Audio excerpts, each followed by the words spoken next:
Alors, bonjour à toutes et à tous. Aujourd'hui, nous avons toutes et tous 40 ans.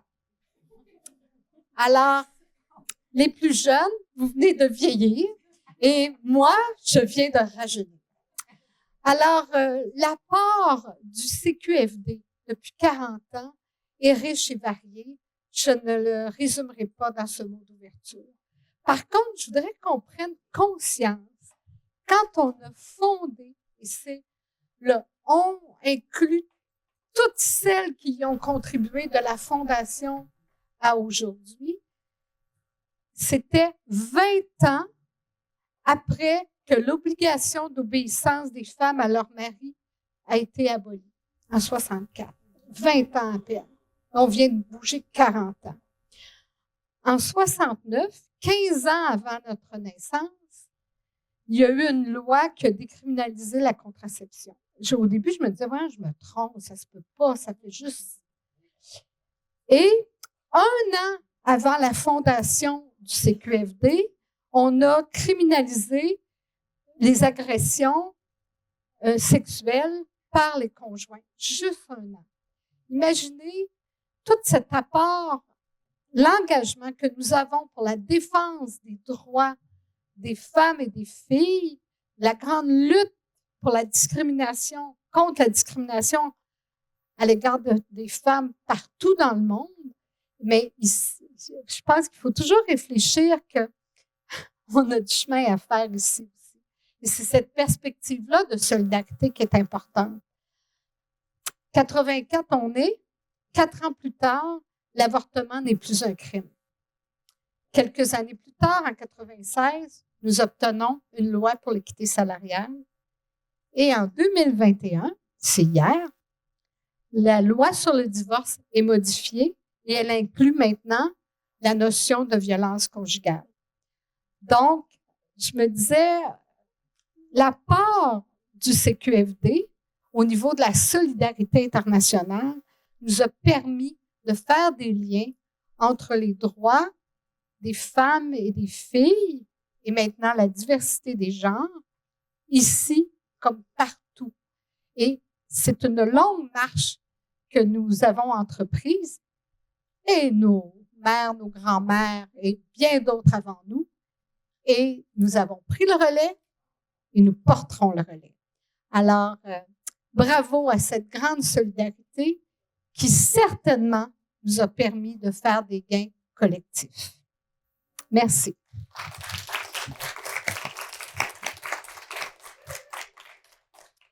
Merci beaucoup, Michel, pour ton mot qui nous permet vraiment de faire le lien aussi entre le mouvement féministe et le mouvement des femmes à l'intérieur de la coopération internationale.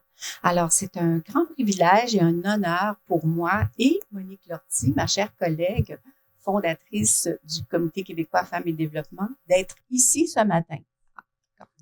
Vous avez manqué le moins drôle. Alors, je vais quand même prendre le temps de rappeler que, effectivement, c'est le 3 mai 1984 que le CQFD a été fondé par 4 femmes du milieu de la coopération et de la solidarité internationale et une femme qui représentait la partie citoyenne. Alors, on s'est rencontrés il y a 2 semaines, Monique, Lise Lalumière et moi, pour dîner ensemble et bon, se rappeler des moments de la fondation comme telle. Alors, Lise Lalumière a eu 90 ans il y a 1 mois et elle vous salue. Elle aurait aimé être ici aujourd'hui. À l'époque, elle était directrice de l'assistance médicale internationale. Il y avait aussi Nicole Riberdi, qui était directrice de l'entraide missionnaire. Monique Lortie, qui était directrice de Carrefour International en 84, et Monique Lecourt, qui nous a quittés il y a déjà 2 ans, je pense, un peu moins que 2 ans, 2-3 ans, qui, elle, était coordonnatrice, directrice d'un organisme qui était un petit comité comme le CQFD qui s'appelait, vous allez peut-être trouver ça drôle, là, mais ça s'appelait Femmes collaboratrices de leur mari. Et c'était tout à fait nouveau et porteurs vraiment de révolution aussi parce qu'elles étaient des femmes en agriculture à l'intérieur de l'UPA. Et pour nous, c'était important d'aller chercher quelqu'un qui représentait aussi une lutte dans la société civile. Alors, toutes les 5, on s'est réunis dans les bureaux de la COSI, qui était dans une vieille maison patrimoniale sur le boulevard Gouin, dans la cuisine, en prenant du café. Et puis, donc, on a discuté et décidé, c'est ça, de faire une coalition. Donc, moi, j'étais chargée d'éducation à la COSI. Et on m'a demandé de faire le tour des OCI pour voir quel était le thème qui rejoignait le plus de personnes dans les organismes de solidarité et coopération internationale. Alors, il y avait 2 thèmes. Il y avait le thème de la production alimentaire et il y avait le thème de femmes et développement. C'est comme ça qu'on appelait ça à l'époque. Et suite à ça, donc, on a décidé de profiter, de faire un plaidoyer vraiment pour être reconnu par le conseil d'administration de la COSI. Et on a décidé donc d'avoir un mandat qui se résumait peut-être en 3 mots, être un lieu de concertation, un lieu d'expertise et un lieu de solidarité. Et comme j'ai juste 4 minutes, je ne vais pas en parler plus que ça. Il me reste 56 secondes. C'est pas possible. Alors, ce que je veux dire, c'est que ce qu'on voulait faire, c'était parler, prendre la parole, OK? Puis on l'a fait. On continue de le faire, mais je veux vous parler aujourd'hui de 2 femmes qui ont été vraiment une étincelle pour nous, pour élargir l'horizon du CQFD. Isa Guerra du Brésil et Scholastic Compaoré du Burkina Faso. Alors, Monique va vous parler de Isa Guerra et moi, je vais vous parler de Scholastic Compaoré. Il me reste plus de temps. Je pense qu'on va le prendre. Je suis du genre, on fonce, puis ils m'arrêteront s'ils sont capables. Oui, bien sûr. Oui, tout à fait. Voulez-vous que je danse? Ça va tout le temps? C'est peu. Alors, nous avons toutes 40 ans. Je suis bien contente de savoir ça, mais ça veut dire que j'ai pas progressé d'une seconde depuis la fondation parce que j'avais 40 ans en 1944. Fait que, aujourd'hui, je me promène avec un aide à la marche, n'est-ce pas? Et je suis encore très active. Merci beaucoup d'avoir pensé à moi, Marie. Et oui, Isa Guerra, je pourrais vous en parler pendant 2 jours. Ça mérite un séminaire à elle seule. Et c'est une Brésilienne que j'ai connue en 1972, au moment avant qu'elle parte pour aller travailler au Chili de Allende à l'époque, n'est-ce pas? Et on sait tous comment ça s'est terminé en 1973. Donc, Isa était brésilienne mariée à un Québécois, Yvan Labelle, qui est décédé maintenant. Et donc, les gens l'ont connue souvent sous le nom de Isa Guerra Labelle. Donc, une Brésilienne du Nord-Est qui avait fait de l'action populaire au Brésil, qui avait donc été emprisonnée à la prise au coup d'État qui avait renversé João Goulart. Bon. Et donc, elle s'est retrouvée en prison avec tout ce que ça veut dire. On s'enfuit et elle était en exil au Québec à ce moment-là, quand moi, je l'ai connue. Puis ensuite, elle a connu l'exil du Chili. Elle est revenue au Québec. Et c'est à ce moment-là qu'elle a pris les rênes d'un organisme qui s'appelait déjà Carrefour international des étudiants et qui était la fondation d'un groupe de ce qu'on appelait, à mon époque, là, on appelait ça des missionnaires laïques pour se différencier des religieuses qui allaient en mission à l'étranger. Donc, c'était des femmes célibataires, la plupart du temps, je pense, ou toujours, je sais pas, en tout cas, qui s'engageaient dans un mouvement de travail dans ce qu'on appelle maintenant les pays du Sud. Okay?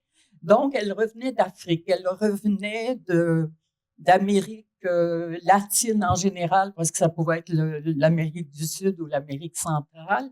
Et elles avaient fondé cet organisme-là.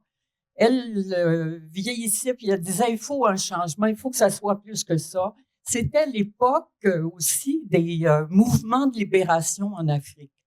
Alors, moi, je me suis embarquée dans l'équipe. C'est devenu un centre de distribution de films de réalisateurs africains, latino-américains, mais vraiment, faut voir, là, c'est 1974, 75, 76, Mozambique, Guinée-Bissau, Angola, tous ces mouvements de libération des ex-colonies portugaises, si on veut, et d'autres pays aussi. Donc, juste pour vous expliquer dans quel esprit on travaillait. Isa, quand on a décidé de faire un mouvement, parce qu'on travaillait beaucoup à Ottawa aussi avec le CCCI, là, le Carrefour, en tout cas, Comité canadien, machin. C'est ça.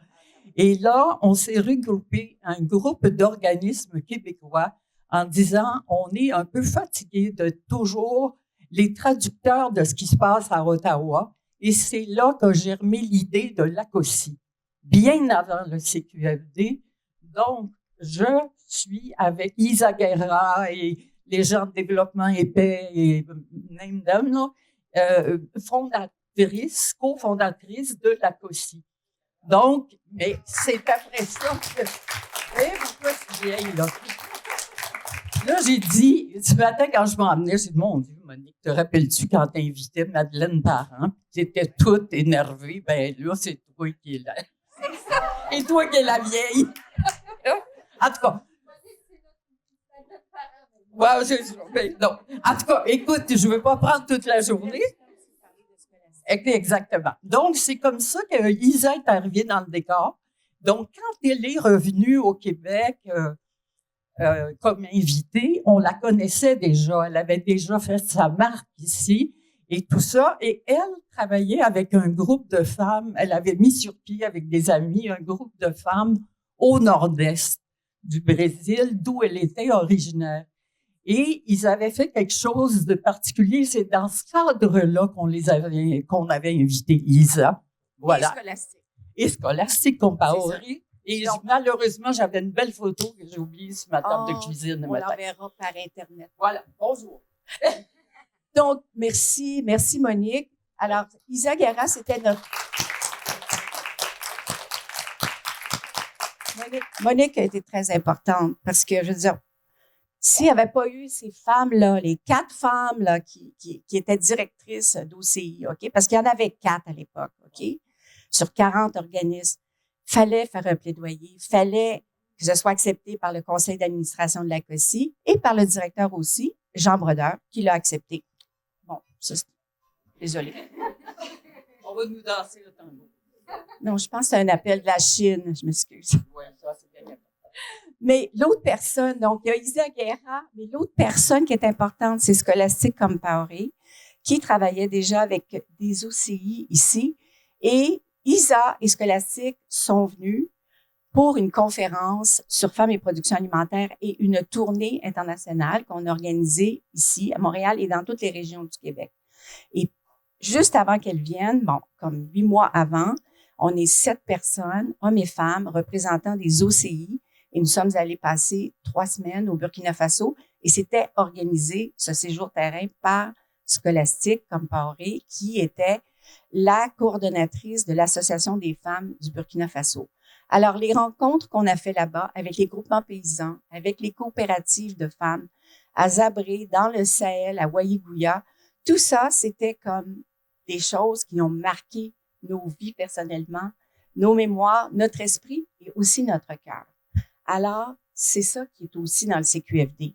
Si on avait pu leur demander aussi d'écrire leur nom, mais tout ça, ça s'est fait, comprenez-vous, vite avec un momentum qu'il fallait utiliser parce que c'était une femme qui était présidente du CA de la COSI. Donc, avec ces fondatrices-là, donc nous avons réussi à faire un comité qui devait exister juste pour 1 an au départ. Finalement, ben c'est ça, ça a continué parce qu'il y a eu plein d'autres femmes aussi qui ont été importantes. Puis je vais juste prendre quelques minutes pour les nommer parce que Il y a eu des coordonnatrices du CQFD, comme Yolande Jeddah, que nous regrettons beaucoup, et Hélène Lagacé, Freda Telusma, Julie Martineau, Anne Delorme, qui est ici aujourd'hui, et maintenant Mounia, Chadi, je cherche Mounia, OK, qui ont continué avec des dizaines et des dizaines de femmes sur le comité de coordination, sur le comité 8 mars, sur la CQMMF. Alors, ces dizaines-là, ça fait des centaines maintenant. Donc, merci à vous, à toutes les femmes qui ont été impliquées. Et je vais rajouter aussi, parce que dans les dernières années, il y a eu des hommes qui se sont impliqués et on en est bien fiers de votre participation aussi. Alors, félicitations à tout le monde. Merci pour votre leadership. Merci pour votre volonté politique pour que le CQFD continue. Et merci aussi pour continuer de chercher de l'argent. On continue d'exister parce que c'est le nerf de la guerre. Alors, en 1984, le CQFD, pour nous, c'était un plaidoyer.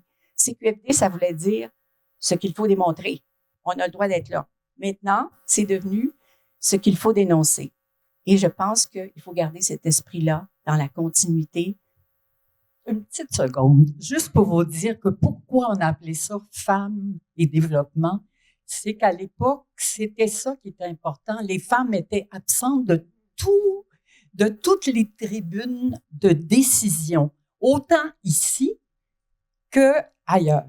Et donc, c'était des hommes, directeurs, présidents de tous les organismes. Hein? N'est-ce pas? Alors, on va se garder, donc, merci beaucoup. Des sujets pour le Merci de nous avoir écoutés. Merci beaucoup, Faya. Parce que Marie-Ginette est là depuis le début et toujours impliquée. Oui, Elle est toujours. aussi de main d'appui. Bien sûr, je m'en allais vers là. Donc, merci beaucoup à Monique et à Marie-Ginette, deux cofondatrices qui sont toujours présentes aujourd'hui. Donc, merci pour tout cet héritage. Puis là, comme on prend du retard et que je me fais pousser dans le dos, on va y aller tout de suite. J'aimerais ça beaucoup vous présenter. On va avoir un mot d'hommage pour Jada par Rachida Azdou, féministe, auteure. Donc, je vous remercie.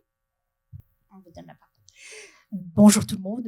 Merci au CQFD d'avoir aménagé cet espace en temps, mais aussi cet espace physique pour rendre hommage à Yolande Jeddah. Je ne parlerai pas beaucoup.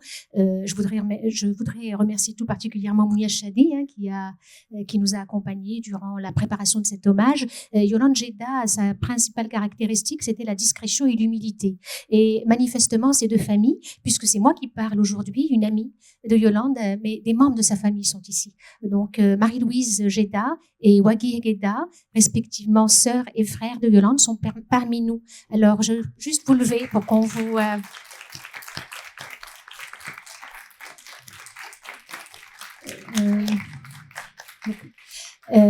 J'ai essayé d'articuler un discours autour des trois dimensions de la vie de Yolande et de la personnalité de Yolande.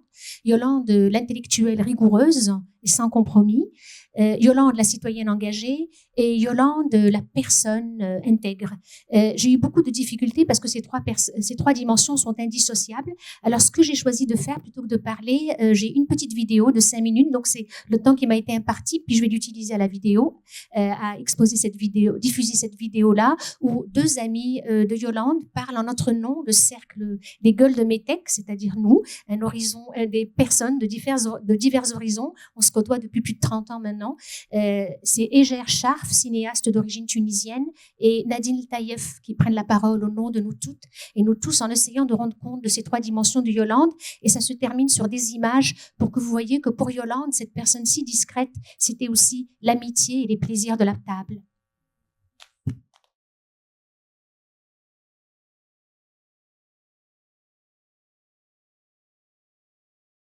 On a une table ronde, plus qu'un panel, une table ronde, une discussion, où j'invite Marie-Ginette Bouchard, l'ex-coordonnatrice du CQFD, cofondatrice et membre du COCO du CQFD, à venir s'asseoir.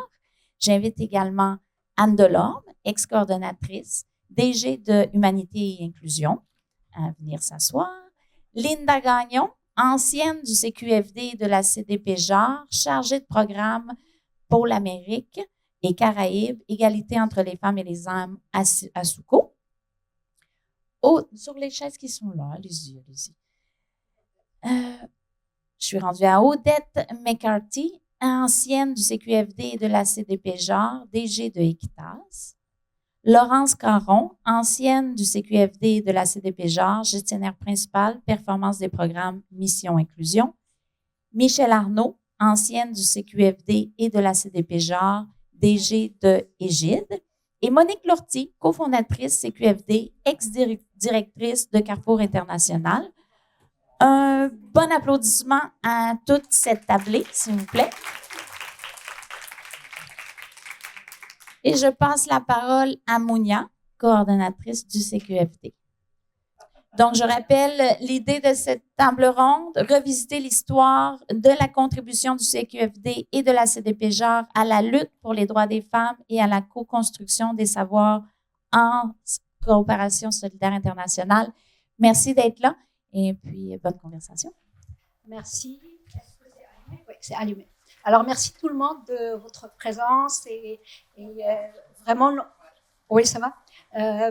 Notre événement, vraiment, on a écouté les pionnières tout à l'heure et donc je voudrais juste rassurer les pionnières qui nous ont parlé de l'histoire, non seulement de la création du CQFD, mais aussi de celle de la fondation de la COSI, qu'aujourd'hui va être une journée qui s'inscrit dans la continuité. Elles ont fait histoire en fondant la COSI et le CQFD et nous espérons faire un peu histoire dans la continuité aujourd'hui en finissant notre journée par une nouvelle stratégie genre que nous avons discutée au CQFD et par un changement de nom du CQFD dans une perspective transformative tout en s'inscrivant dans la continuité.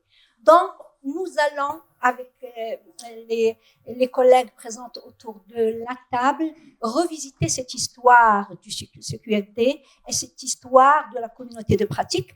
Notre but en cela est de cerner le rôle historique du CQFD et de la communauté de pratique en termes d'action pour l'avancement des droits des femmes en général et en coopération et solidarité internationale en particulier, et en avancement des savoirs féministes en coopération internationale en particulier, mais en général aussi. Alors, on va y aller, en fait, parce que nous avons autour de la table des pionnières et des militantes qui ont été à différentes étapes de l'évolution du CQFD et de la communauté de pratique. Donc, chacune, selon l'apport qu'elle souhaite apporter par sa contribution à la discussion et selon son témoignage par rapport à la période où elle a été active, va contribuer un peu plus à un angle de la discussion plutôt qu'un autre. Alors, on va commencer avec les deux cofondatrices pour, vous l'avez déjà commencé tout à l'heure, l'histoire. Voilà, c'est ça. Donc, on va vous demander un petit mot dans la continuité de ce que vous avez commencé sur les circonstances qui ont amené à la fondation du Comité québécois Femmes et Développement. Dans quelles circonstances historiques et pourquoi? Voilà. Donc, est-ce que je te prie ton micro? Oui. En fait, on a raconté quand même beaucoup tout à l'heure, hein, les circonstances. Donc, je sais pas, ce que je peux ajouter vraiment, c'est que il y avait une conjoncture, il y avait un momentum qu'il fallait saisir. Moi, à l'époque, j'arrivais d'Ottawa où j'avais travaillé avec le groupe Women in Development du CCCI, le Conseil de la coopération internationale. Et là-bas, il y avait pas une journée du 8 mars, il y avait une semaine internationale pour la fête des femmes. Et c'était les femmes d'Ottawa et les femmes de Hull qui célébraient ensemble et qui se rencontraient sur le pont Alexandra avec des flambeaux. Alors, moi, je suis arrivée avec ça et j'avais fait un stage aussi dans le cadre de ma maîtrise en sociologie au Centre international Match. Alors, j'arrivais avec ça et puis là, j'ai eu la chance de faire la tournée des OCI et puis j'ai rencontré des femmes qui étaient directrices d'OCI et puis on m'a lancé la perche et c'est comme ça que on a décidé de mettre sur pied un comité québécois Femmes et Développement. Alors, c'est au tour de Monique. Moi, j'avais commencé tout à l'heure à vous dire que à l'époque, la majorité des organismes étaient dirigés par des hommes. Et leur contrepartie en Afrique ou en Amérique latine était des hommes. Les hommes portaient des projets qui avaient de grands noms et qui, ils faisaient quand même des choses, là. C'est pas qu'ils faisaient rien, ils faisaient quelque chose. Mais par la pratique, les femmes là-bas disaient, mais oui, mais nous autres, on a mis sur pied une petite caisse où on prête 1 piastre, 2 piastres pour commencer à pouvoir acheter des semences pour faire pousser des affaires. C'est pas bien glorieux, hein? Ça porte pas beaucoup. Mais on se rendait compte que ce sont ces projets-là qui faisaient avancer leur famille. C'est les femmes déjà en Afrique de l'Ouest qui ont une pratique économique assez époustouflante, merci, qui s'est reproduite en Haïti aussi, où ce sont les femmes qui détiennent l'économie pour envoyer les enfants à l'université, pour envoyer, puis pour développer. Et avec ces femmes-là, on a nommé Scholastique, Isa, mais il y a des centaines et des milliers de Scholastiques et d'Isa qui continuent encore aujourd'hui à faire ce qu'on appelle de petits projets, mais qui portent des fruits incroyables. Les femmes, quand on leur a dit, elles avaient besoin d'arrêter de marcher 12 kilomètres le matin puis 12 kilomètres le soir pour aller chercher de l'eau, juste pour pouvoir boire et faire à manger, je sais pas quoi, avoir un puits qui est facilement... Alors, c'est de là qu'est partie l'idée aussi, avec tout ça. Monique Lecourt, qui était de ce vieux nom qu'on n'aime plus maintenant, la femme collaboratrice de leur mari, c'est parce qu'à l'époque, au Québec, les fermes se donnaient en héritage aux fils aînés. Et quand le fils aîné était un curé, parce qu'on en avait beaucoup, dans ma propre famille, là, c'était une production assez phénoménale de curés. Et lui, il ne pouvait pas hériter, donc ça allait au deuxième fils à qui on... Mais jamais une fille. Même si la fille est née, ça y tentait de continuer. Et moi, j'ai vécu ça par des voisines proches de chez mes parents qui héritaient, qui voulaient continuer le travail de la ferme, mais qui ne pouvaient pas hériter parce que les parents étaient encore entêtés. Non, c'est un homme qu'il faut qu'il hérite. Il va garder mon nom, puis la ferme va s'appeler encore Tremblay, puis bon. Alors, c'est tout ça aussi. Et des beaux-fils qui avaient hérité parce que la femme était la première, mais elle ne pouvait pas être propriétaire. Alors, il se trouvait, les femmes, alors s'il y avait un divorce, une séparation, il y avait eu des cas absolument terribles ici au Québec, là, de femmes qui ont été totalement démunies, déshéritées parce que les maris partaient avec la cagnotte, gardaient la ferme, faisaient faillite et ne pouvaient pas payer de pension alimentaire, il n'y avait plus d'argent. Alors, c'est de tout ça que ça vient. C'est là l'histoire. Maintenant, c'est à vous de fabriquer votre propre développement parce que nous, on est passé.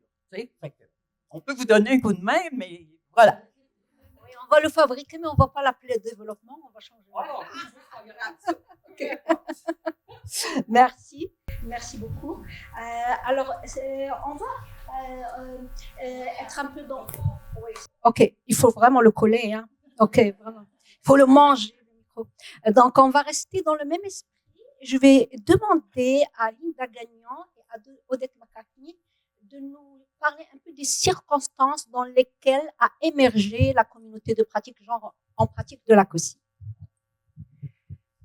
Bonjour à tout le monde. Je suis très contente d'être là. J'étais au 30e. Hein, on était plusieurs à être au 30e anniversaire. Donc, on est rendu au 40e. Serais-je là pour le 50e? Peut-être plus. Oh oui, non, je vais être là physiquement là, quand même. Je ne suis pas si vieille, là, mais bon. Là, mentalement aussi, ça devrait. La communauté de pratique. Moi, j'ai vécu longtemps à l'extérieur du Québec. Quand je suis revenue, je me suis impliquée, j'ai commencé à travailler à SUCO en 2006. Puis déjà, on se parlait un peu, j'étais au CQFD, et est venue l'idée de faire une grande conférence sur la place des femmes dans le milieu de la coopération. Freda était là, Freda ne veut pas être ici, mais Freda, Julie, qui avait coordonné avec Rita Suarez, qui était avant de Suco, qui était rendue à Oxfam. Il y avait eu une bourse pour organiser ça. Il y avait eu du monde d'Affaires mondiales, etc. Il y avait plein de monde. On était comme au-dessus de 200 personnes. Et c'est lors de cette rencontre-là, parce que, tu sais, Monique, tu dis, à l'époque, c'était juste des hommes qui étaient directeurs. Ben, en 2009, quand on a fait la conférence, c'était aussi les grandes organisations, c'était les hommes qui étaient à la tête, mais on s'apercevait que c'était toutes des femmes qui travaillaient dans le milieu de la coopération, là. Tu sais, les volontaires, c'était des femmes, les chargés de projet, c'était des femmes, mais quand c'était des postes plus élevés, ben là, oups, on pensait à... C'était des hommes qui étaient là depuis très, très longtemps dans certains cas. Alors, cette conférence-là, j'ai apporté, parce que je ne sais pas si on l'a ici, les actes de la conférence, on l'a. On pourra la faire circuler.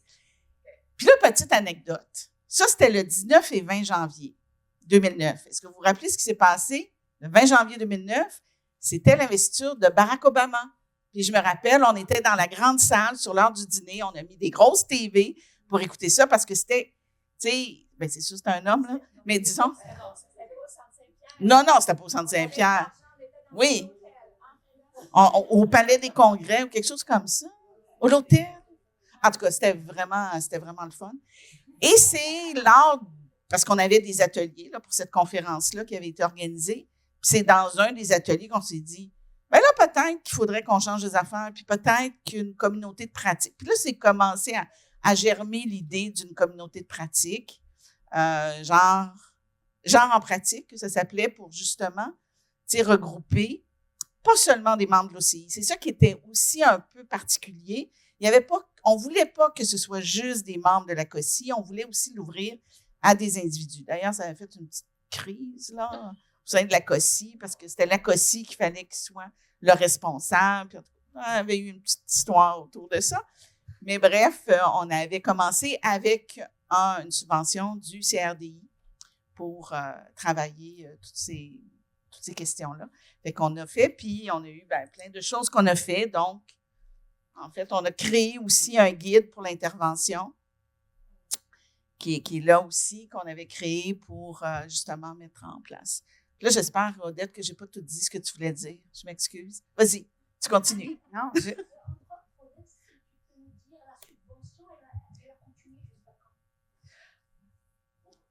je n'aurais pas ces détails-là, Mounia.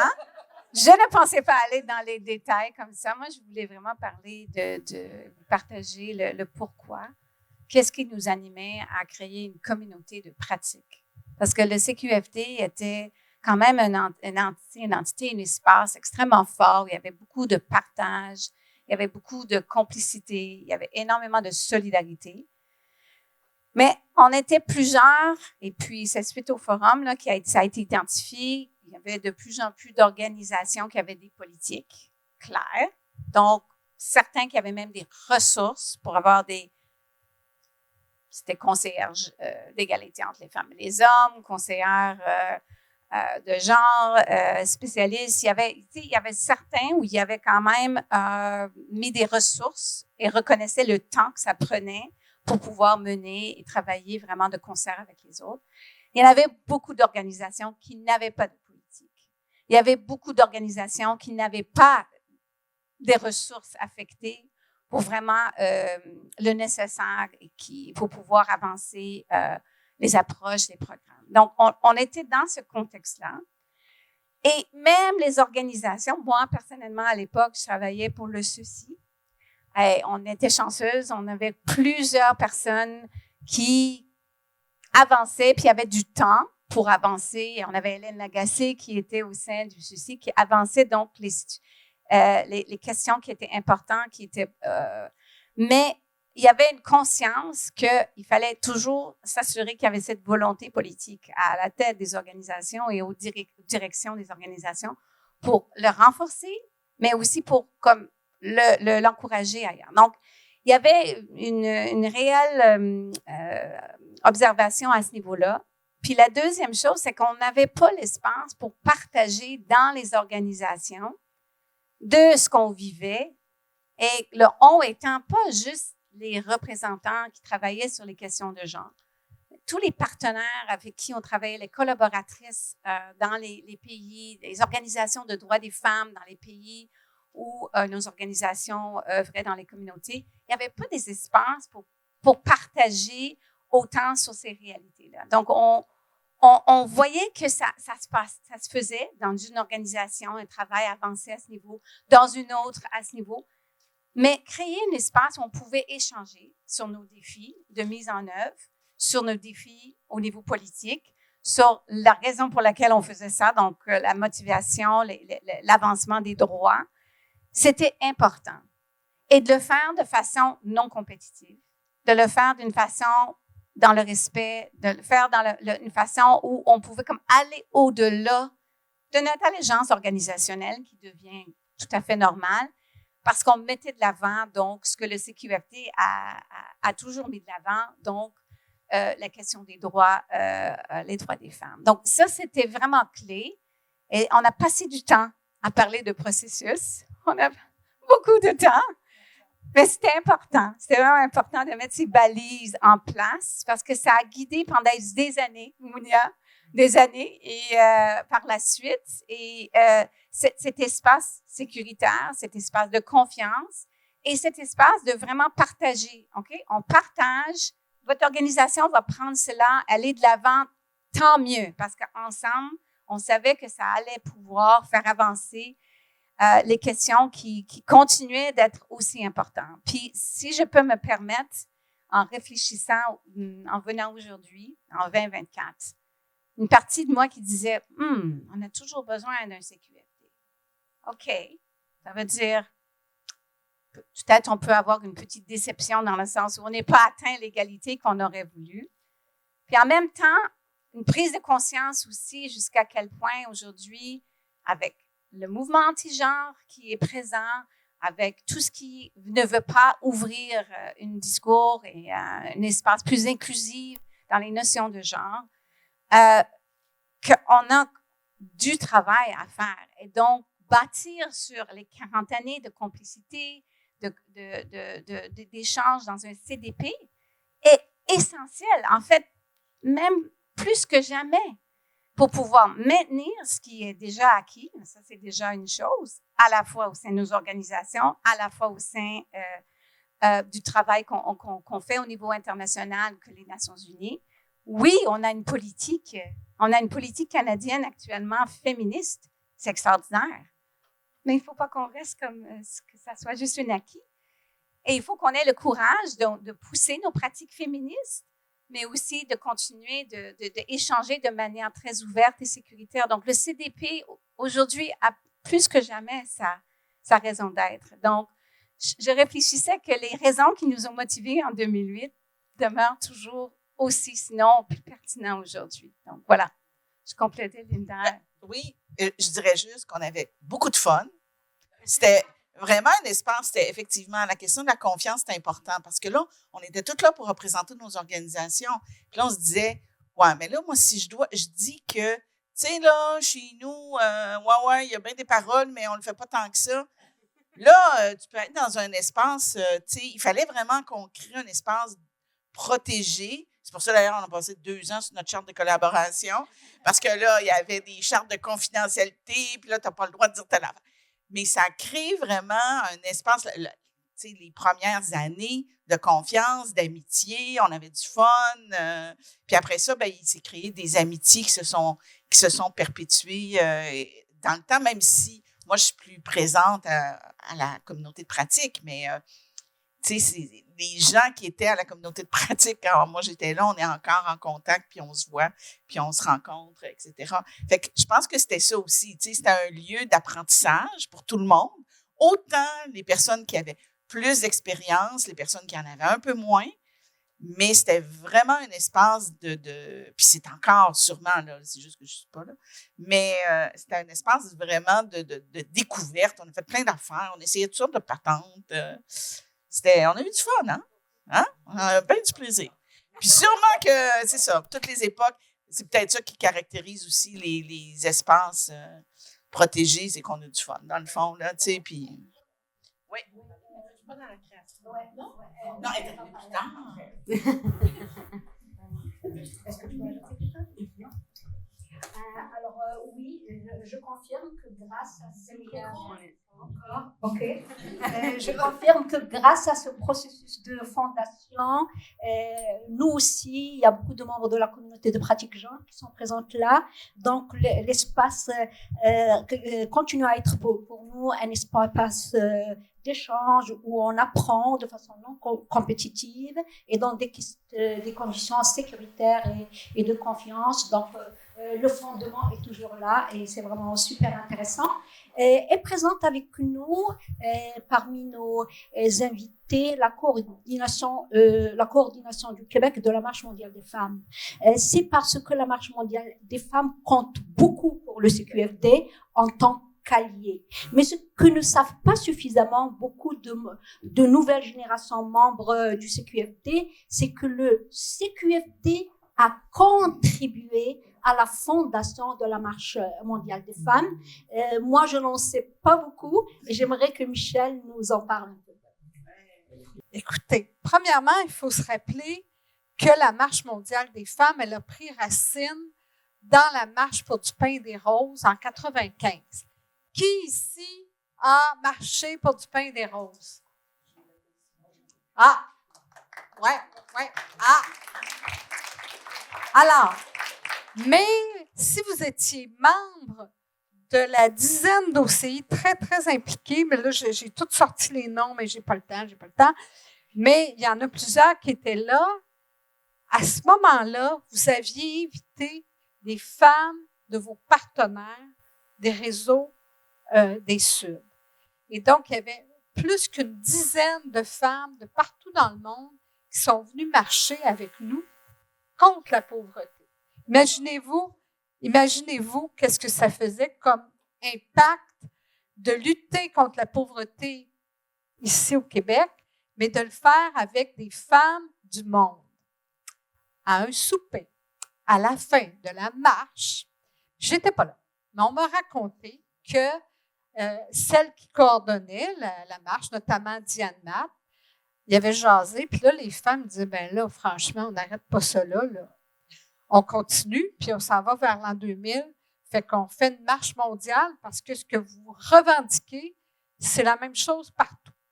Donc, si l'idée de la marche mondiale des femmes a germé, c'est grâce à l'engagement des OCI, membres de la COSI, qui avaient invité des femmes du monde à venir marcher avec nous pour du pain et des roses. Je pourrais vous raconter l'histoire du pain et des roses, c'est extraordinaire, mais c'est une autre chose. Et donc, en 98, il y a eu une importante... En 95, là, c'était Beijing. Alors, on est une gang de Québécoises avec une lettre qui dit « On vous invite, femmes du monde, nous, on a envie d'organiser une marche mondiale des femmes. On a un atelier, c'est complètement flyé, assez pété. Puis les membres de l'Assemblée générale de la FFQ, ils ont dit, ils sont malades, là, on vient de sortir de la marche du pain et des roses. » Tu parlais de Madeleine Parent, que j'admire énormément. Madeleine Parent me regarde avec des gros yeux, puis elle me dit quelque chose comme, en résumé, c'est pas mal colonial comme idée, ça. Comment ça se fait que ça serait le Québec qui ferait ça? Là, je suis rentrée chez nous, j'ai dit, ah mon Dieu, qu'on a fait une gaffe, là. Parce qu'on était un petit peu, c'était des fois dans l'enthousiasme. Alors, mais on s'est dit, bon, on va s'assumer, puis Françoise David, qui était présidente à l'époque, elle a rallié, hein, fait qu'elle avait dit, on va faire un comité, là, puis pensez-y pendant un an, puis on revient là-dessus. Alors donc, ouais, mais là, si on y pense, on le fait pour vrai, puis on s'en va à Beijing, puis on va voir nos lettres, puis on rencontre des femmes. Et un an plus tard, c'est une déferlante. Mais pourquoi c'est une déferlante? C'est parce qu'on a pris les carnets d'adresses des OCI, des groupes de femmes avec lesquels vous travaillez, des féministes avec lesquels je peux dire vous parce que c'est pas moi qui devrais en parler, mais il y a plein de femmes qui ne pouvaient pas être ici. C'est grâce à l'engagement des membres du CQFD et des féministes engagées qui ont dit cette idée-là, on l'amène. Et donc, c'est grâce à vous. Et lors de la première rencontre qui a eu lieu à Montréal, il y a eu 200 femmes de je ne sais plus combien de pays, j'ai toutes mes notes, mais je n'ai pas le temps. Il y a eu énormément d'engagement et le CQFD a été impliqué dès le premier comité de coordination et a profondément appuyé toute la réflexion sur les revendications en portant le regard des femmes des Sud. Et ça nous a permis de traverser des questions extrêmement difficiles, comme celle portant sur la prostitution, le travail du sexe, et toute la question du droit des lesbiennes qui nous ont déchiré énormément. Et beaucoup de femmes, on doit reconnaître le travail de Yolande Jeddah, qui était à l'époque et qui a participé au comité. Et je veux souligner aussi Marcel Sinclair, qui représentait Développement et Paix au comité. Alors, donc, si la marche mondiale, qui a marqué une histoire, notre histoire collective de Québécoises, mais aussi une histoire mondiale, elle a pris ses racines dans l'engagement des membres du CQFD et on doit être fiers de cette image. Et là, depuis 2000, en 2000, beaucoup, on était dans, imaginez-vous, bon, je ne parle pas de la mobilisation au Québec qui était énorme, mais on était 10 000 de toutes les régions du monde. On a rencontré le FMI, on a rencontré la Banque mondiale, on a été déposé plus de 5 millions de pétitions à l'ONU avec la secrétaire générale adjointe. Et on continue ensemble, à travers le monde, avec des activités d'éducation populaire. On a écrit une charte mondiale pour les femmes, pour l'humanité. On a marché pour libérer nos corps, notre terre, nos territoires. On a fait une grande marche à relais. Et moi, je ne vous parlerai pas de ce qui s'en vient parce que nous avons 2 représentantes, dont la coordonnatrice de la coordination du Québec de la Marche mondiale, qui vont vous en parler. Alors, s'il y en a qui veulent, moi, j'ai à peu près 15 pages de notes. Puis, ben, vous pouvez m'inviter dans vos activités, j'aime ça en parler. Il y a un document, Michel, il y a un document qui est à montrer. Ce document est très important et on a juste un de ces documents qui témoigne de la contribution du CQFD à la création de la marche. Il faudrait vraiment le feuilleter un peu. Je pense que ce que vient de nous dire Michel, si l'histoire nous sert pour aller de l'avant, ce que vient de nous dire Michel signifie que le CQFD, bien que notre secteur est celui de la coopération internationale et la solidarité, le CQFD a intérêt à renouer et à renforcer, comme par le passé, son alliance avec la Marche mondiale des femmes, parce que le combat est commun pour l'avancement de la justice dans le monde et des droits des femmes. Et on a du chemin à faire pour récupérer et renouer avec cette alliance très forte. Donc, c'est une leçon d'histoire, je pense, très, très intéressante. Alors, on continue avec le rôle du CQFD et j'adresserai la question à Odette. En plus de la Marche mondiale des femmes, dans son activisme et dans son action, dans quelle mesure et comment le CQFD a contribué à l'avancement des droits des femmes et à l'avancement de la solidarité internationale? Je pense qu'on est plusieurs ici qui pourront répondre à cela, donc ce serait loin d'être exhaustif, juste quelques réflexions. Je mentionnais tantôt comment le CDP, donc la communauté de pratique de genre, a permis à la création de cet espace vraiment sécuritaire, de pouvoir parler, échanger de tous les défis, mais aussi les succès, puis les tentatives, les innovations qui étaient en train d'émerger dans la façon qu'on fait avancer les questions de droits des femmes, concrètement comment travailler avec les organisations de droits des femmes qui vivent des des contextes, des situations extrêmement difficiles dans beaucoup de pays, avec très peu de ressources financières, avec souvent la répression aussi. Donc, ça, c'était extrêmement fort. Ça a traduit dans la publication, la co-création de plusieurs outils. Donc, Linda a mentionné un, mais il y en a fait plusieurs fiches. Et ça donnait tout un pouvoir aussi aux organisations. Donc, on a tantôt parlé d'un certain nombre d'organisations. C'était un nombre très petit qui avait des femmes. Qui dit femme, qui dit homme, ne peut pas garantir non plus que c'est une personne qui va porter la question féministe. Il y a beaucoup d'hommes qui portent les questions féministes et il y a aussi des femmes qui ne le portent pas. Donc, on faisait face à des défis de comment amener et s'assurer qu'il y avait une intégration réelle dans la programmation, qu'il y avait une approche qui était vraiment une approche qui serait à l'écoute des communautés, des femmes. Et de plus en plus maintenant, là, c'est des membres de la communauté LGBTQI+, aussi, là, de vraiment comme être très à l'écoute de ce qui marginalise ses participations et ses accès à des ressources dans les communautés où on veut travailler, que ce soit en Afrique, Amérique latine ou en Asie, que ce soit au Québec. Donc, l'importance de pouvoir s'outiller pour pouvoir mener ces arguments, le plaidoyer à l'intérieur de nos organisations. Fait que c'était un grand atout, Mounia, le CQFD, de pouvoir avoir cela. Deuxième chose, c'est tout ce qui était collectif. Donc, on a parlé de la marche, mais il y a eu de nombreuses publications qu'on n'avait pas la possibilité de faire à l'intérieur de nos organisations, mais qui mettaient de l'avant avec une recherche, avec des associations, avec des universités, avec l'évidence, tu sais, donc le data, les données, etc., qui permettaient donc d'aller au-delà de les valeurs, puis au-delà de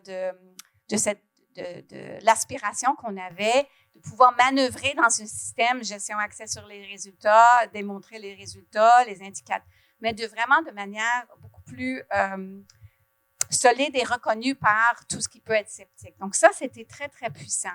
Parce qu'on travaille dans un système, on reconnaît qu'il faut être capable de fonctionner dans ce système. Donc, je n'ose pas dire le mot professionnalisation parce que je pense que ça connote aussi d'autres choses, mais ça nous a permis, le CQFD, de ramener un certain rigueur qui était absolument nécessaire pour pouvoir avancer le travail au sein de nos organisations, au sein des bailleurs.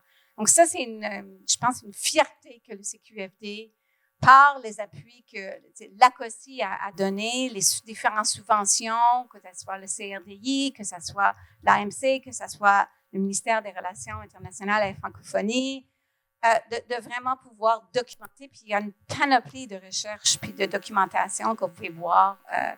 Et ce qui est vraiment puissant, c'est que souvent, ça venait des membres du CQFD. Donc, ça venait toujours avec cette approche consultative.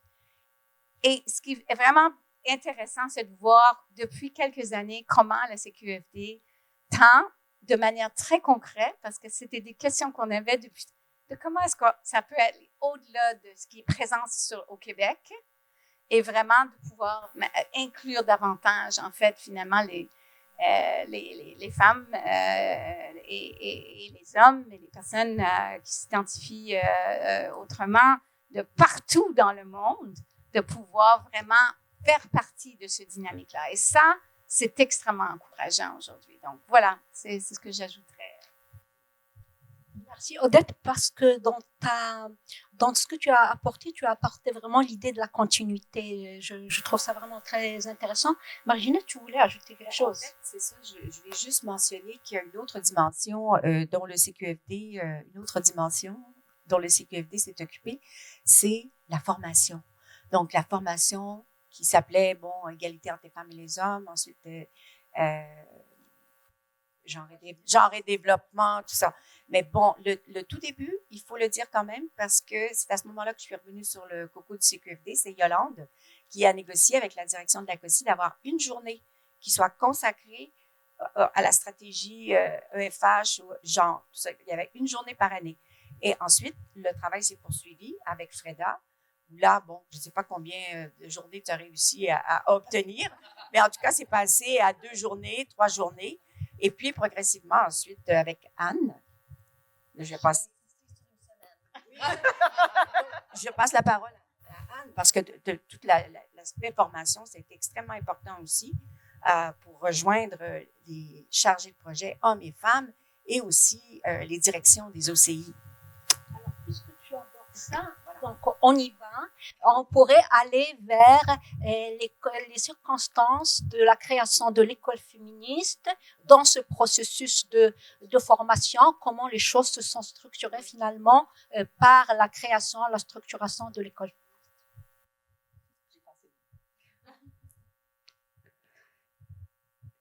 C'est intéressant d'écouter.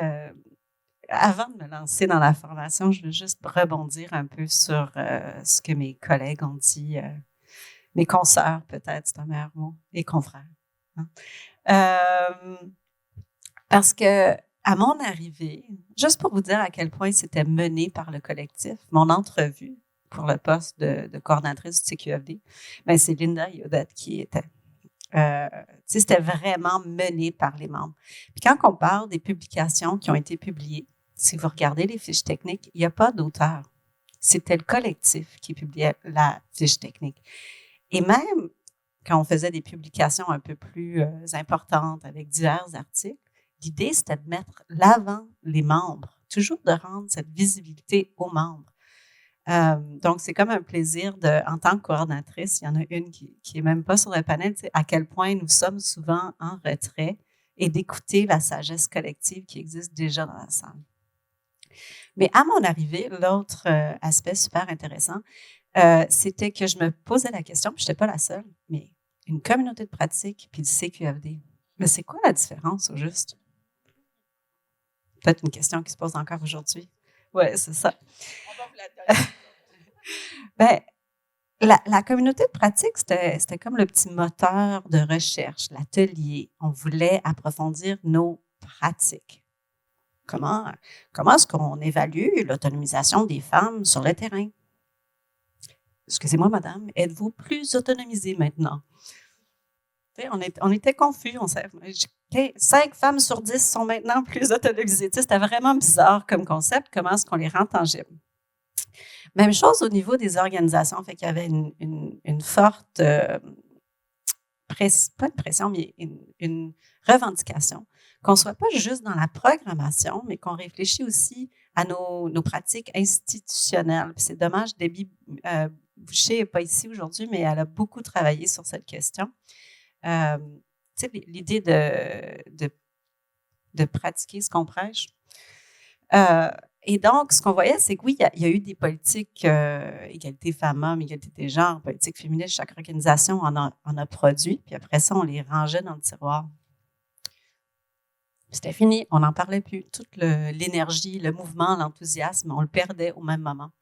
Alors, il fallait concrétiser comment le mettre en pratique. Ça, c'est ta communauté de pratique, ton moteur de recherche. Mais quand tu regardes comment mettre quelque chose en pratique, puis tu peux te retrouver, puis on a fait des magnifiques outils, mais des outils, des checklists. C'est ça le travail de la défense des droits des femmes et de l'égalité des genres? Mais non. C'est ça l'importance du CQFD, parce que le CQFD, c'est le militantisme. C'est l'implication avec la Marche mondiale des femmes. C'est l'implication avec le Forum social mondial qui a eu lieu à Montréal. On avait une Casa Féminista. On a eu une énorme conférence avec la fille de Berta Cáceres. C'était vraiment puissant. Puis c'était toujours de se rappeler qu'à la base, ce travail de féminisme, c'est une lutte. C'est pas un checklist, c'est une lutte. C'est pour ça que c'est important d'avoir les deux. Tu vois, j'ai pris le micro et je n'ai pas parlé de la formation.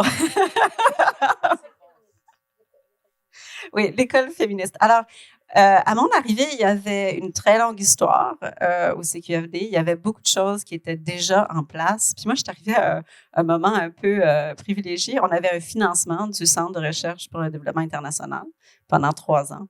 On avait un poste entièrement sur droits des femmes et égalité des genres. Ça, c'était une première. Ça, c'était grâce à Freda qui l'avait beaucoup... qui a travaillé et milité pour ça. Puis Donc, j'arrive, puis c'est mon seul travail. Magnifique, hein? Quel cadeau. Et on avait déjà des formations qui avaient été sur une journée, puis ensuite sur 2 journées. Et ce qu'on a réalisé, c'est qu'avec le collectif du CQFD, de la CDP, il y avait un matériel pour offrir 5 jours. Fait qu'il y avait certaines bases qu'il fallait retourner, qu'il fallait revoir à chaque année parce qu'il y a des nouvelles personnes, il y a des changements de personnel au sein des organisations. Il y avait de plus en plus de personnes qui s'intéressaient à l'égalité des genres, surtout avec la venue de la politique féministe. Donc, il y avait toujours un module sur la base, qu'est-ce que ça mange. Ensuite, avec le manuel sur l'intégration de l'égalité des genres dans le cycle du programme, que Linda présentait tout à l'heure. Là, il y avait une formation là-dessus parce que les gens voulaient savoir comment je l'intègre dans mon programme, comment je la développe, ma proposition, pour qu'elle soit financée par Affaires mondiales Canada. Tu sais, ça, c'est devenu un levier externe assez fort. Puis ensuite, on voulait aussi toujours creuser, puis je pense que ça aussi, c'est la beauté encore aujourd'hui du CQFD, puis de dire, là, je vais passer la parole à Michael parce que je pense qu'on peut en parler plus, mais tu sais, il y avait une journée sur l'institutionnalisation, comment est-ce qu'on travaille cette question au sein de l'organisation. Puis là, tout doucement, mais c'est quoi les différentes intersections? C'est quoi les différents thèmes qu'on rajoute? Je vais m'arrêter là parce que...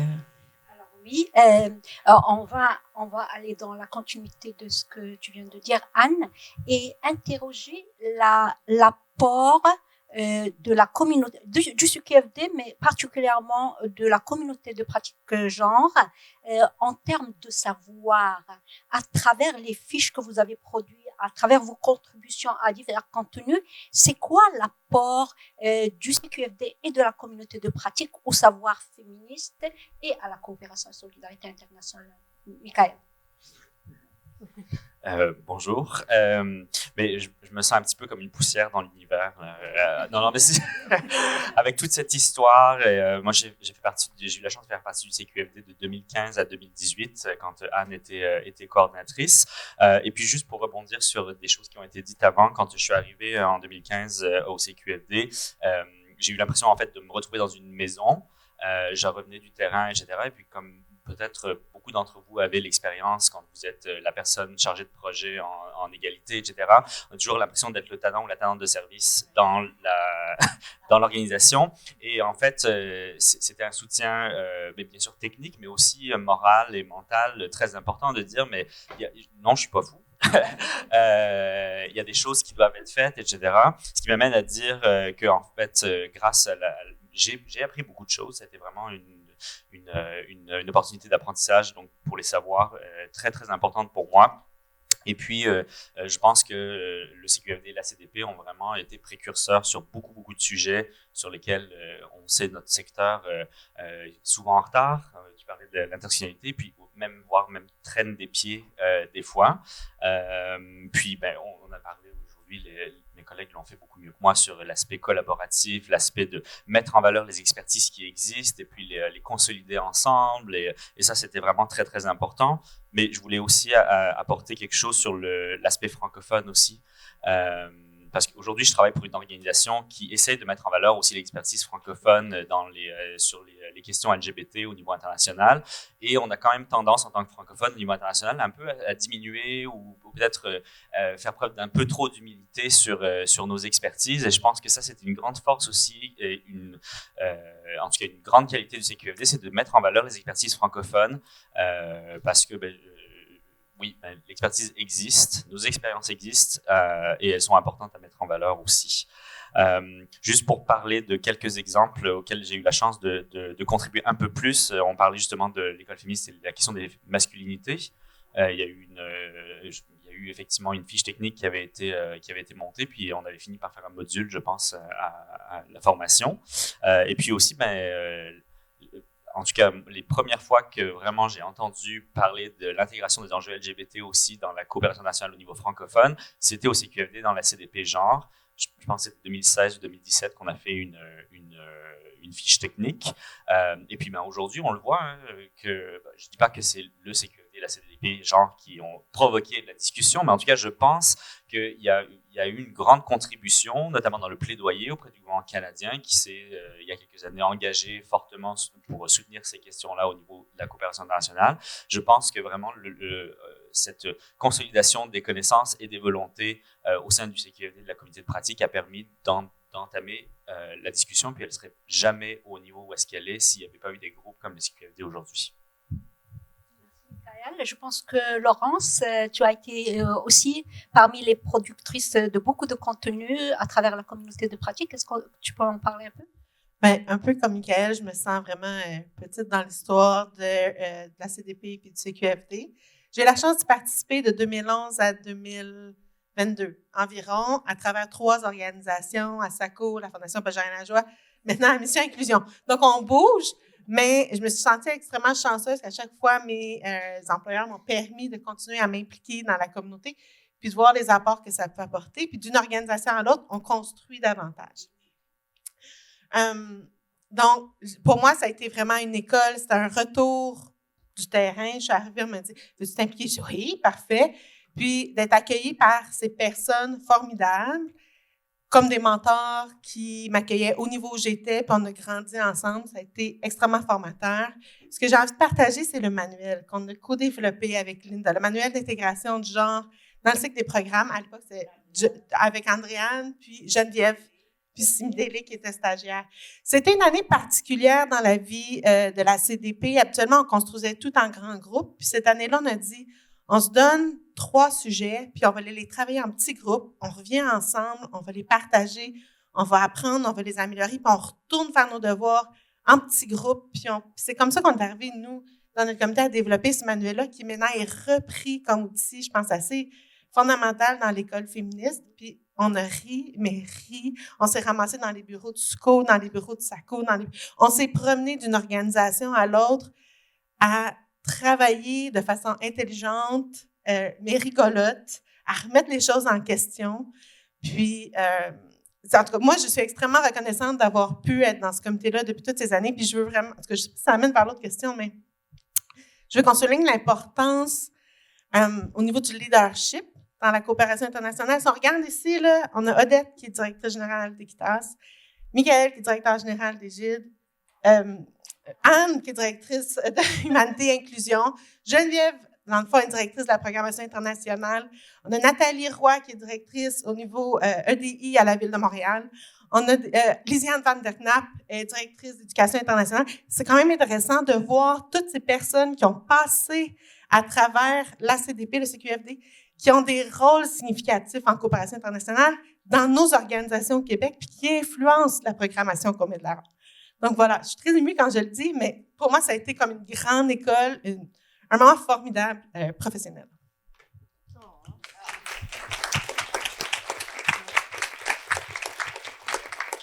Merci Laurence, et je dirais que même le leadership est plus large.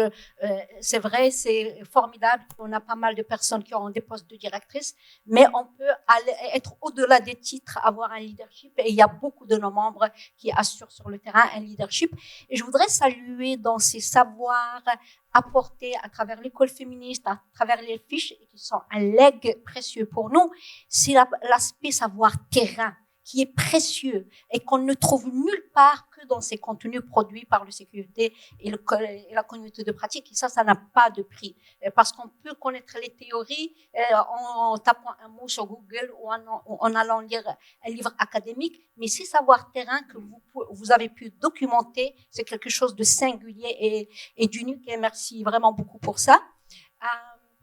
Et on n'a plus beaucoup de temps. Je suis désolée, mais j'ai juste un petit mot que je veux juste le souligner. Je pense que vous l'avez entendu de tout le monde autour de la table à date. On a tissé des relations, hein, c'est ça, une communauté. C'est plus qu'un comité, c'est une communauté. Puis c'est le temps qu'on passait ensemble. Puis je ne sais pas où on en est avec le CQFD aujourd'hui. On se retire un peu pendant quelques années, on y revient parfois. C'est vraiment, pour moi, c'est rentré chez moi vraiment. Mais avec la COVID, j'espère qu'on n'a pas perdu cette importance de se réunir. Hey, on se rencontrait une journée complète, là. T'sais, on mangeait ensemble, on prenait vraiment le temps d'être ensemble. Puis c'est important, non, de se voir, de pouvoir se parler, pour tisser cette relation de confiance, de se voir en face à face. Puis, il ne faut pas l'oublier. Moi, j'ai des journées complètes là, où je suis sur Zoom. C'est vrai que ça n'a pas d'allure. Puis, je repense à mes belles journées avec la communauté pratique du CQFD. Puis, je me dis, ah ben, qu'est-ce que j'ai fait là? J'aurais dû rester où j'étais. Alors, juste, tu sais, la base, le cœur des savoirs, le fait qu'on puisse les partager. Aussi tester des fois des pratiques qu'on développait ensemble. Puis ensuite, on retournait sur le terrain pour les mettre en pratique, pour essayer de voir si ça fonctionnait, tu sais, les différentes techniques d'évaluation, par exemple. Mais aussi ce militantisme, tu sais, c'est tout à propos des relations tissées, serrées. Donc, je vais juste mettre un petit peu d'emphase là-dessus. Je peux-tu me permettre? Comment on dit? Puis Michael l'a bien amené. Il y a eu Michael ou Michael? Là, je le dis toujours en anglais, moi, là. Michael. C'est pas moi qui ai dit Michel. Michael. Tu sais, il y a des choses nouvelles qui apparaissaient. Là. Tu sais, je me rappelle, tu sais, quand on parlait de nos 3 petits comités, Odette, elle avait animé celui-là sur les masculinités. On n'était pas là pantoute. Moi, je me rappelle. J'avais dit, « non, on ne va pas parler de ça, certain. » Je parlais dans ce comité-là, je suis dans le mien. Mais il y avait aussi ce respect-là aussi. Tu sais, on n'était pas tous d'accord sur tout le temps. Tu sais, puis c'est ça aussi. Ce que je trouve intéressant, c'est quand moi, j'étais là, c'était nous qui ramenions, puis là, j'aime pas ça dire ça, là, mais la voie des Suds, OK? On avait toutes fait beaucoup de terrain, on continuait à en faire, etc. Ce que je trouve intéressant, c'est qu'à chaque étape du CQFD, il y a des nouvelles choses qui apparaissent, des nouvelles thématiques, l'intersectionnalité, etc. Puis là, ce que je vois un petit peu de l'extérieur, parce que je suis sur le CA de la COSI, c'est la question d'intégrer maintenant des groupes du Sud à l'intérieur même des discussions. Nous, on n'avait pas, tu sais, à l'époque, là, c'était du Skype là, qu'on faisait. Tu sais, la technologie n'était pas aussi forte. Bien, la pandémie, elle a quand même amené ça. Là, tu sais, tout le monde s'est grillé de Zoom puis d'Internet qui avait plus d'allure que quand nous autres, on était là. Fait que je pense que ça aussi, c'est quelque chose de nouveau qui arrive dans... Puis c'est le fun, Mounia a apporté cette dimension-là. Tu sais, je pense que chaque coordonnatrice a amené quelque chose un petit peu différent, tu sais, a fait avancer. Le CQFD n'est pas resté figé dans il y a 40 ans, tu sais, à chaque nouvelle étape, puis il y a tout le temps quelqu'une qui amène quelque chose de nouveau, puis je pense que c'est ça aussi, c'est un comité qui évolue. Tu sais, pourquoi les gens disent, mais là encore, un CQFD, 40 ans plus tard, as-tu vraiment besoin de ça? Bien, en tout cas, après ma conférence d'hier sur les violences sexuelles dans le milieu de la coopération, on va vous dire une affaire, on en a encore besoin pour les prochains 40 ans, même si je trouve ça un peu déprimant. Mais je pense que l'idée maintenant d'avoir ajouté un peu dans certains éléments la voix des femmes qui travaillent dans les différents continents, pays avec lesquels on travaille, je pense que ça, c'est aussi une nouvelle dimension, puis qui va croître, qui va se consolider, qu'on va trouver probablement la façon de le faire le mieux possible, une meilleure représentation. Ça fait que ça, je trouve que c'est le fun pour la prochaine étape du CQFD. Puis, tu sais, ça commence, ça fait pas si longtemps que ça. Puis après ça, ben je sais pas, dans 5 ans, il y aura quelque chose de nouveau qui va apparaître, puis sur lesquels on va pouvoir travailler. Fait que c'est ça. Je voulais juste rajouter ça parce que je trouve ça important. Une seconde, vraiment, pour vous dire merci d'avoir...